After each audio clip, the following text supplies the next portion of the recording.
COVID lockdowns forced us all into exile from our churches and temples. Now we've returned only to find things aren't the same.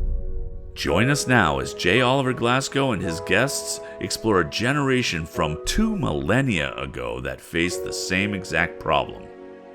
This is Exile's Return.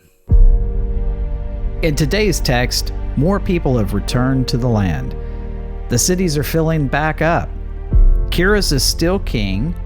We see a new leader step up in Judah, now Zerubbabel, son of Shealtiel, and we get their first named spiritual leader, the aptly named Yeshua.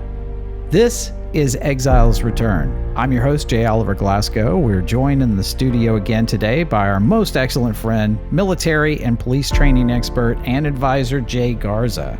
Jay, the bad things that were left to grow in their absence during the exile did not want them to return and establish their communities. They started feeling terrified. Why do we turn to God when we're terrified and ignore Him when we're not?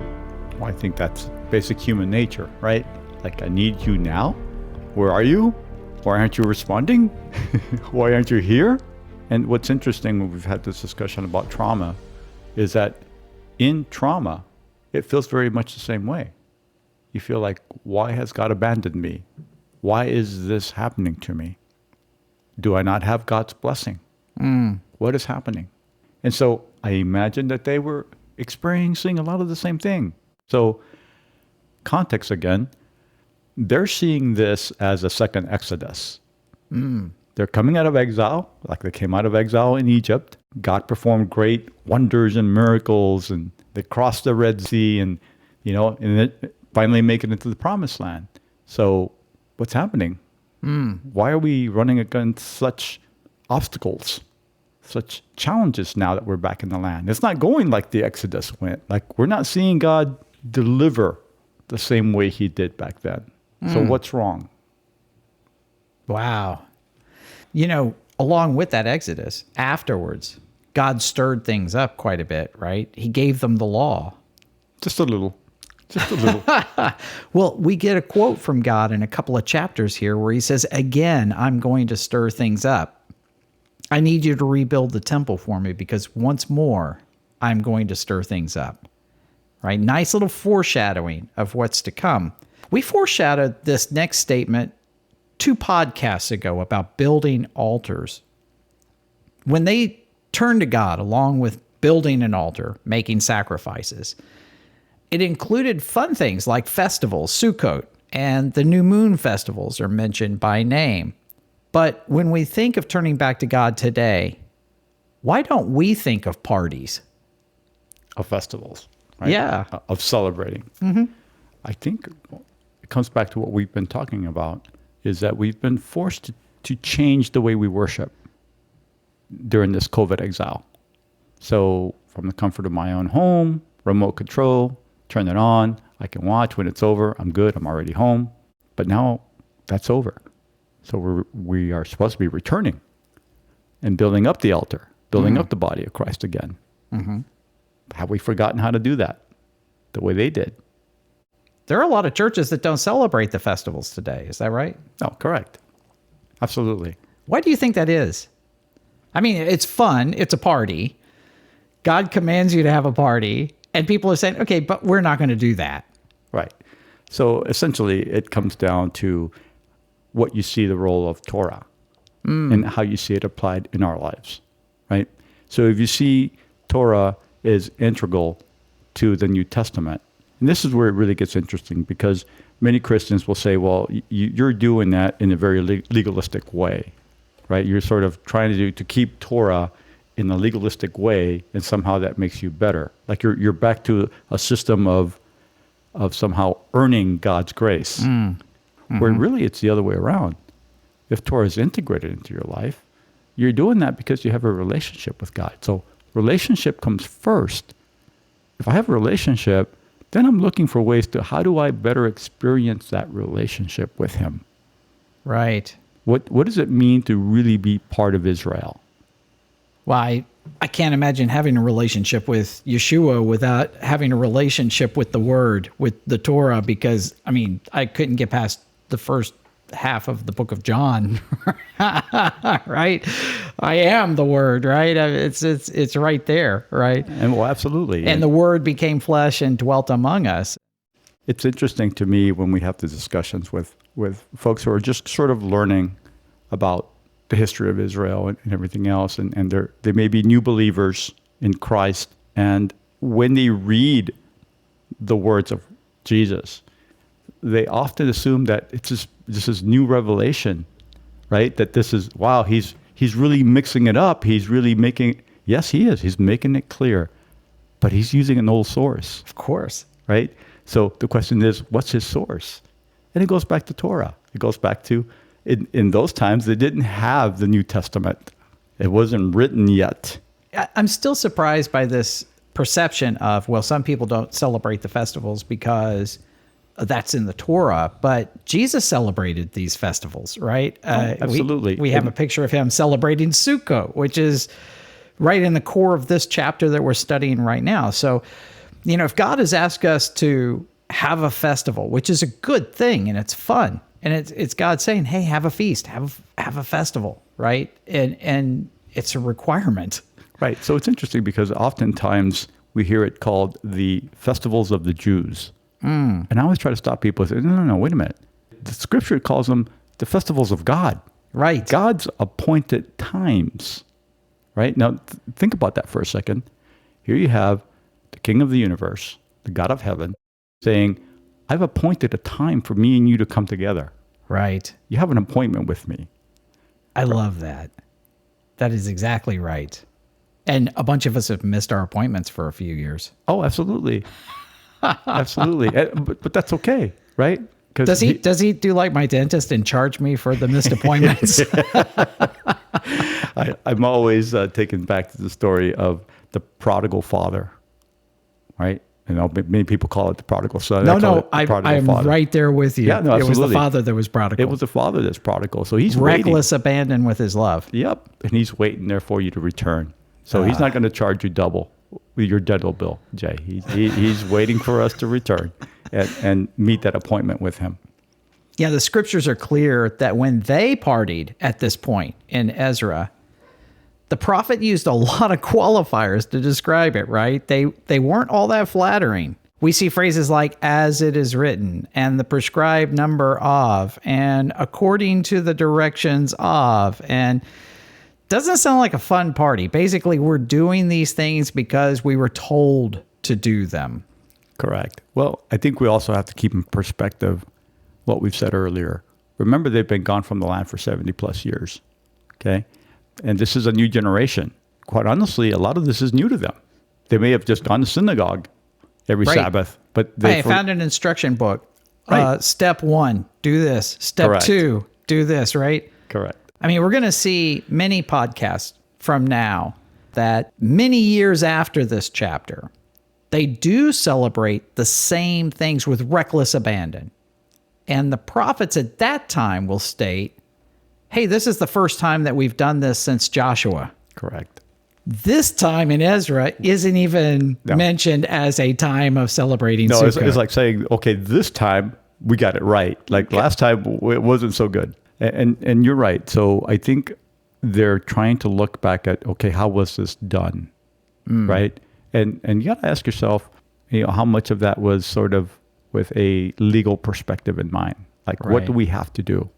How do we get this right? How important to God are the intentions of our heart? Not just going through and doing it because you mean just the words on the piece of paper. The motions? Yeah.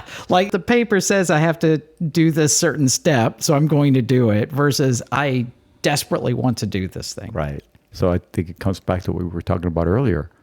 Is it relationship driven or is it workspace driven? Okay. And I think the heart of it, the heart of the prodigal father, is to develop a relationship. And so if it's relationship based, then it really becomes a feast. It really becomes a festival. It becomes a celebration. So we're going to see in the next few chapters that even though they did the perfunctory requirements here, their enemies still tormented them We'll see a different result when the next generation actually gets into it for the right reasons. But for this story, do we take away that returning to God simply because we're terrified of circumstances isn't good enough for God to defeat our enemies? Yeah, it's a really interesting question, Jay. So I think it gets to the heart of it. Like, is God a genie in a bottle for us that we want to turn to every time we have conflict or anytime we face challenges and difficult times? Is that the God you worship, right? Like I only want to come to him when I need his help. Or is there a relationship there that the relationship is so strong and so trusting that it's going to take you through the storm and not just avoid the storm? You see, the thing about the Christian life and the Christian experience is that we learn through the challenges. We learn through the storms, and they make us stronger each time. We talk about warrior mindset, right? Well, what does that mean? It means that I have a mindset that I'm going to overcome any obstacle, any challenge that comes before me, right? That I'm not going to let it defeat me. And that is a servant warrior mindset. As we're all servants of the King, that's something I need to have, right? That's something we all need to have. So God isn't this genie in a bottle that I'm only going to call on when I'm in trouble, right? So he can take care of the issues. And interestingly enough, this is what I've learned going through my own trauma. It's not take it away. It's make me strong through it. Make me strong through it so that I can come up stronger on the other side, whatever that might look like. Wow. We actually have 5 big takeaways for everyone this chapter. Things that we can learn from their rebuilding effort that we can apply right now to our rebuilding efforts. First, we should start at the altar. We have requirements there, don't we? Hold festivals and feasts, making a goal of each to rebuild through outreach, inviting others. Pay money out of the outreach offerings to craftspeople to help us, messaging, materials, food, etc. And pray that our leadership unites in vision and goal. Ask our leadership to plan milestones and celebrations. It's so important whenever you accomplish a milestone to have that celebration to recognize it. In closing, Jay, at the start of their rebuilding effort, when they were meeting the required minimum for praise, according to the direction of King David, some of the people that remembered what it was like before didn't suppress their feelings. They wept with loud voices while others were shouting in celebration.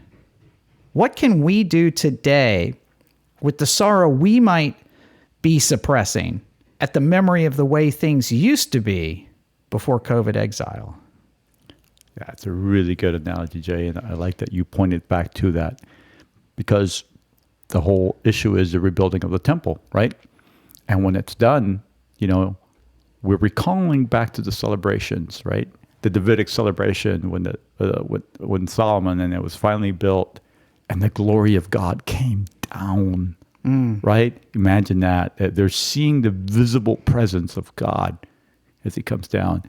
And now we have the second temple, and it's such a letdown, right? But the newer generations don't realize this because they don't remember the old temple. So to them, it's great. We came back, we accomplished the mission, we rebuilt the temple. But the older generations, right? The older generations are going, this is short. This is so far from the glory that we remember in the temple, right? So then back to your question, what do we do about it, right? They wept and they cried about it, and that's okay, right? It's a human outlet to cry about things. It's not what it used to be. But then the next question becomes, how do we make it better, right?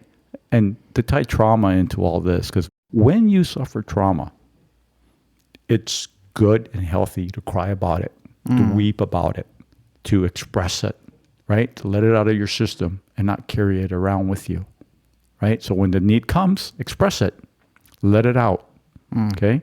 But the key thing in building resilience is that you don't stay there. It's okay. It's going to come up. Things are going to remind you of it. But the key is don't let your mind stay there. Every time that happens, honor it. Honor the emotion that it brings.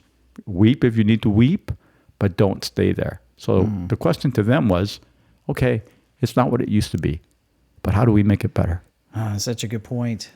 I think it was Elijah that had a pretty big success. These people had a pretty good success with foundation laying, right? And he got to that point to where he was weeping and suicidal. Let these rocks fall on me. Absolutely. And he didn't stay there, though. God said, no, I've got another job for you. I need you to get out of your cave and go look for this guy. His name is Elisha. I want you to train him up. He had a little odd job that, I need to go do. So for us, when we start to find ourselves with that feeling of sorrow from the way things used to be before, let it flow. Go ahead and experience that emotion, but don't stay in that cave.